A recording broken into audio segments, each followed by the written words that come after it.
Bonjour. Lévinas raconte. Je m'étonnais toujours de la bénédiction quotidienne du rituel. Béni soit l'Éternel qui a donné au coq l'intelligence pour distinguer le jour et la nuit.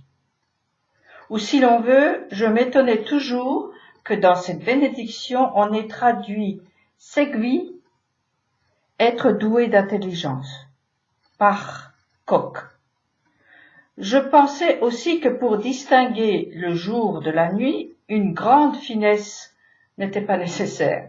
Nos sages en ont jugé autrement. Le coq qui perçoit l'aube, qui sent dans la nuit quelques instants à l'avance l'approche de la lumière, quel admirable symbole de l'intelligence, intelligence qui connaît le sens de l'histoire avant l'événement et ne le devine pas simplement après coup.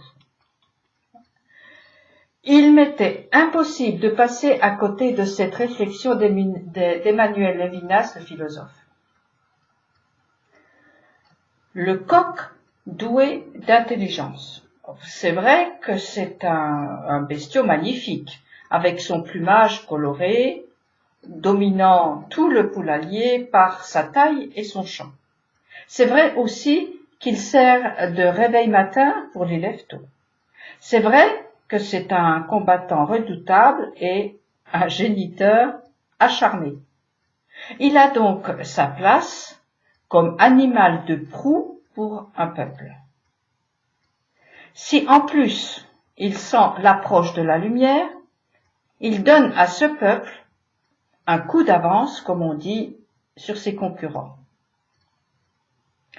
Ainsi le coq est génial sur tous les plans. Le pays qu'il a choisi pour emblème peut en être fier et se réveiller avec lui. Sauf que il est devenu, à force de compromis, un simple poulet, châtré et déplumé. Car c'est bien l'impression que me donne la France aujourd'hui, en 2017.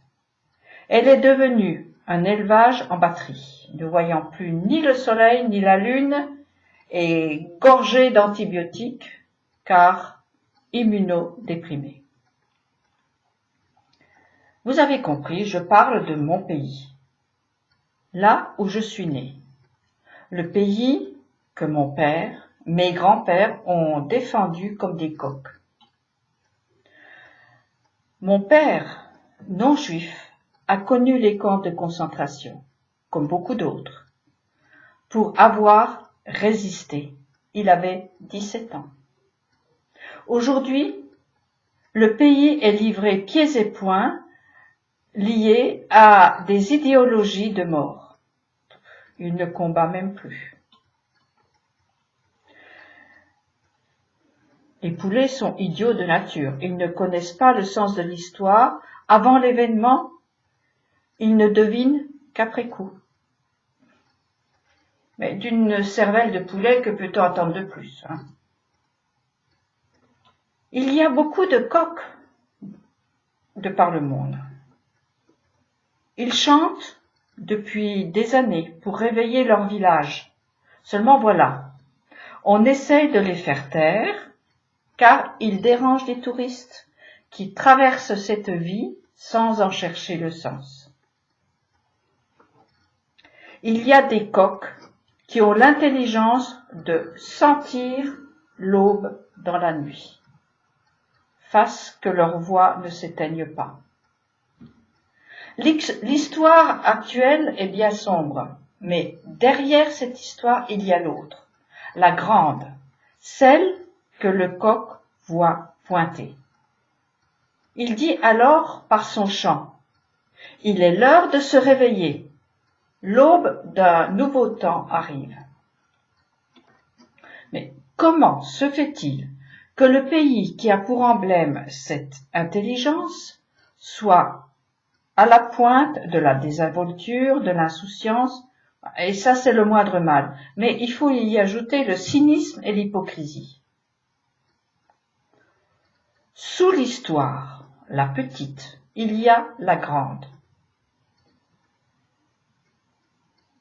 ce qui me fait dire que tout n'est peut-être pas perdu pour ce pays, appelé France, car il est nommé 2 fois dans la Bible, dans des contextes de sortie de crise.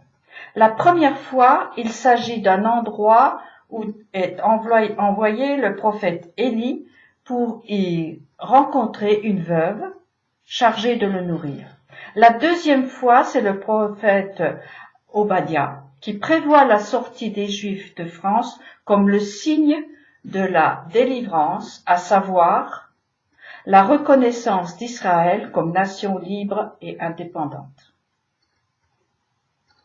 Qu'est-ce à dire? Personnellement, je ne peux pas aller plus loin que de constater. J'entends simplement le chant secret d'un coq, dont la voix des prophètes qui ont articulé des mots il y a bien longtemps. Que dire aussi de cette prophétie de Malachie? Je vous enverrai Élie le prophète, avant qu'arrive le jour de l'Éternel, jour grand et redoutable. Lui ramènera le cœur des pères à leurs enfants et le cœur des enfants à leurs pères, de peur que je n'intervienne et ne frappe ce pays d'anathème.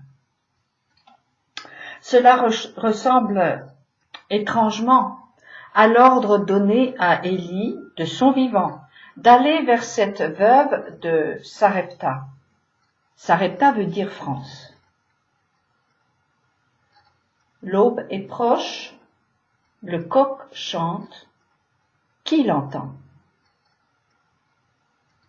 L'aube est le moment où Jacob a exigé la bénédiction de l'ange qui avait lutté avec lui toute une nuit. Jacob n'a pas lâché.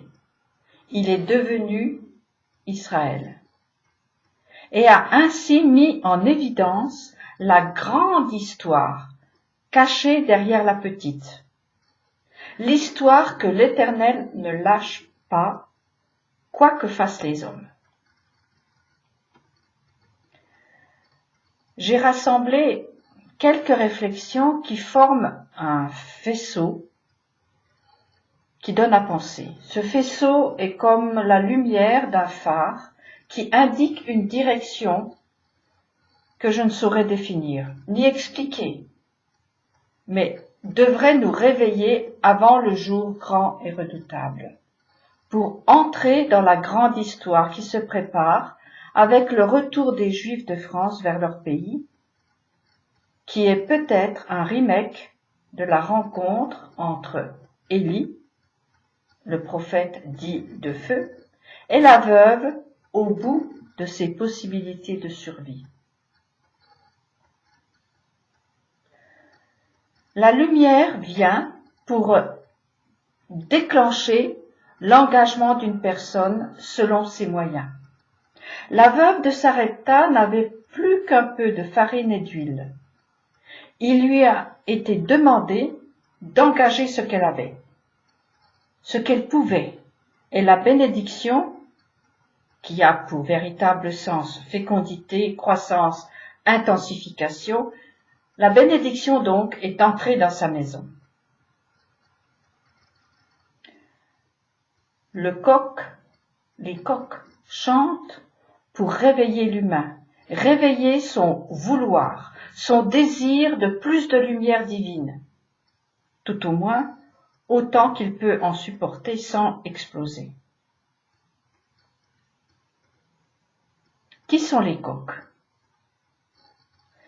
Ce sont ceux qui ne lâchent pas la petite étincelle qu'ils perçoivent au loin, l'étincelle de la vie qui clignote dans chaque vie, aussi sombre soit-elle. J'espère tellement que vous êtes nombreux à reconnaître votre identité adamique par cette posture. Réveille-toi, ô mon âme, réveille-toi, ô lutte et harpe. Je veux réveiller l'aurore, chante David. On dit que l'avenir appartient à celui qui se lève tôt. Je ne sais pas si c'est vrai, mais une chose est certaine, c'est que lorsque le coq chante, l'aube est proche. Et il est sage de capter la lumière de cet instant, comme les Hébreux devaient ramasser chaque jour leur pain du ciel à l'heure de la rosée. Car l'homme ne vit pas de pain seulement, mais de parole lumière, que les hommes coqs annoncent dans le silence de la nuit. Nous avons tous un coq au fond de notre mémoire qui lance cet appel. Reviens au commencement, à l'aube des jours, appelé aussi l'ancien des jours, source de toutes les lumières. À moins que nous lui ayons tordu le cou pour le faire taire définitivement et ne plus être dérangé dans nos sommeils qui fuient la réalité. Vous connaissez la comptine Meunier tu dors, ton moulin va trop vite, ton moulin va trop fort, le vent souffle fort. Meunier réveille-toi, tout va trop vite. Petite précision. J'ai commencé à écrire cette intervention un mois avant de m'apercevoir que la Chine entre dans l'année du coq, et quelques semaines avant que le Rav Dinovitch parle dans son cours du 31 janvier de la levée de la Chine contre l'Occident, le péril jaune. À vous de voir et décider si vous voulez écouter le chant du coq qui dit « L'aube est proche ». Je vous laisse avec les versets 3 et 4 du psaume 75. Quand, dit Dieu, j'en aurai fixé l'heure, je rendrai mes arrêts avec équité. Que la terre en soit alarmée avec ses habitants. Moi, je raffermirai ses colonnes. Bonne semaine à tous.